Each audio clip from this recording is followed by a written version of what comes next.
¿Qué queda en la memoria colectiva de una comunidad cuando las únicas palabras que la nombran son las que la marginan? ¿Qué sentirían los individuos de una comunidad al ver cómo se les denominan en esos títulos?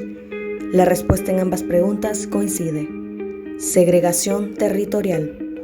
Según Kessler en 2012, se define como un proceso por el cual un espacio, colonia, barrio, comunidad, municipio o región se vincula a una serie de atributos negativos, magnificados y estereotipados sobre el cual recae la desacreditación, marginación y exclusión social.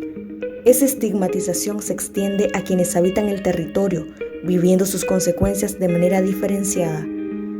Las entidades y la población se enfocan en catalogar y tildar a la comunidad, pero ¿alguna vez te has preguntado quién se enfoca en comprender el contexto social de la misma? Para poder comprender a la comunidad Tutunichapa en su dimensión social, podemos iniciar analizando qué factores de ordenamiento territorial dieron la pauta para el asentamiento de grupos delictivos en la comunidad.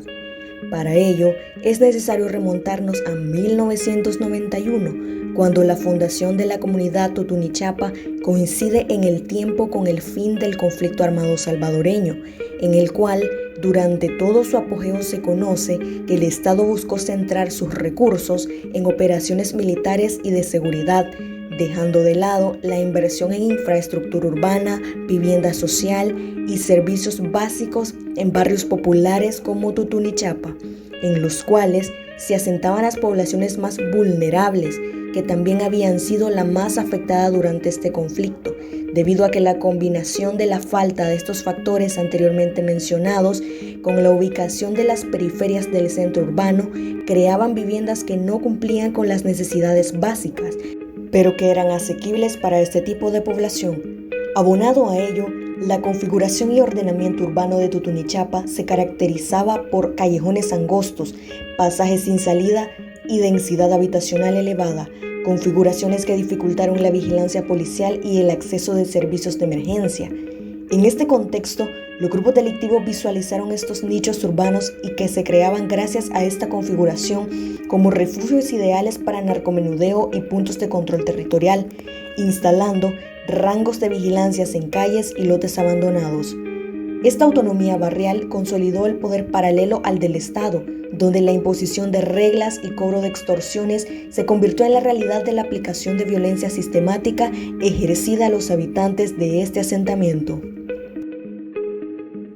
Como segundo punto de análisis, podemos tomar la situación de la guerra contra las pandillas, teniendo en cuenta que durante el conflicto armado en El Salvador existió un fenómeno de grandes olas migratorias hacia Estados Unidos, de parte de la población que principalmente habitaba en los contextos urbanos más vulnerables y violentos, en búsqueda de mejores condiciones de vida para ellos mismos. Sin embargo, para 1996, Estados Unidos instauró una política migratoria de deportación de criminales convictos hacia sus países de origen, lo cual dio paso para las primeras deportaciones de integrantes de las pandillas M13 y Barrio 18, que rápidamente se instauraron en la población como grupos de poder por medio de la violencia sistemática que fue permitida por la inestabilidad política de un país que estaba entrenando la democracia tras 12 años de represión y poder político autoritario. Para 2003, las maras se habían asentado y controlaban grandes extensiones de territorio, en su mayoría comunidades vulnerables como lo fue Tutunichapa. La reacción del Estado controlado en ese momento por Arena fue la política mano dura, la cual dio como resultado una gran cantidad de pandilleros encarcelados, generando un hacinamiento en los centros penitenciarios que dieron la pauta para reorganización de los miembros de las maras para ejercer control desde los centros de detención hacia afuera como siempre lo habían hecho, pero ahora con redes de conexión más grandes. Las organizaciones pandilleriles optaron por una nueva forma de comportamiento violento que en 2011 buscó solucionar el gobierno del FMLN, trasladando a los líderes de las mismas a centros penitenciarios de menor seguridad como parte de una tregua entre ambas partes, donde los grupos delictivos respondieron positivamente, reduciendo las cifras de homicidios diarios, hasta que en 2014 siempre bajo el gobierno del FMLN, volvió a ocurrir un traslado de los líderes a centros de detención de máxima seguridad, lo cual generó una respuesta inmediata de incremento de homicidios, principalmente hacia personal de seguridad pública como militares y policías.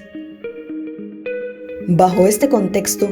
llegamos a la sentencia por parte de la Sala de lo Constitucional hacia los grupos MS-13 y Barrio 18 como grupos terroristas. Esta acción solo reforzó el discurso estigmatizante que se había generado sobre ciertas zonas del país, especialmente en comunidades como lo fue Tutunichapa,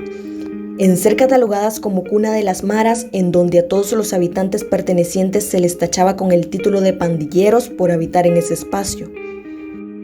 La sumatoria del estigma territorial impulsada por parte del Estado junto con la violencia sistemática ejercida por los grupos pandilleriles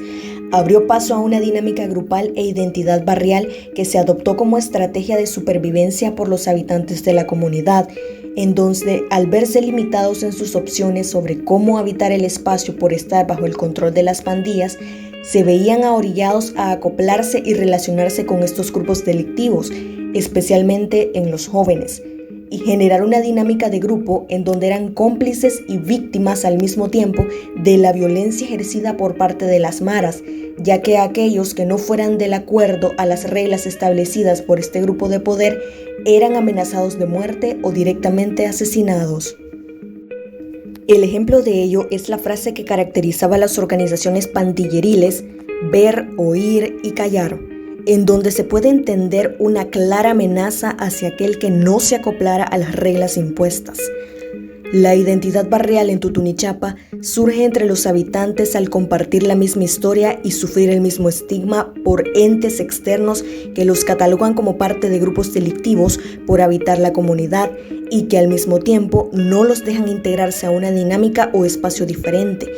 Esto genera una necesidad de sentirse parte de algo, creando lazos de pertenencia al lugar, pero que a la vez los condena a no poder integrarse a otros espacios de la sociedad. Un ejemplo de ello es la limitante que vivían la niñez y la juventud del barrio Tutunichapa en no poder asistir a centros educativos fuera de la zona por el temor de que ésta fuera perteneciente a una pandilla contraria, restringiendo así un derecho humano básico como lo es el acceso a la educación de calidad, lo cual generó consecuencias permanentes en las generaciones en no poder acceder a una superación personal que los sacara de la situación de pobreza y violencia en la que vivían, haciendo que el ciclo de violencia se repitiera.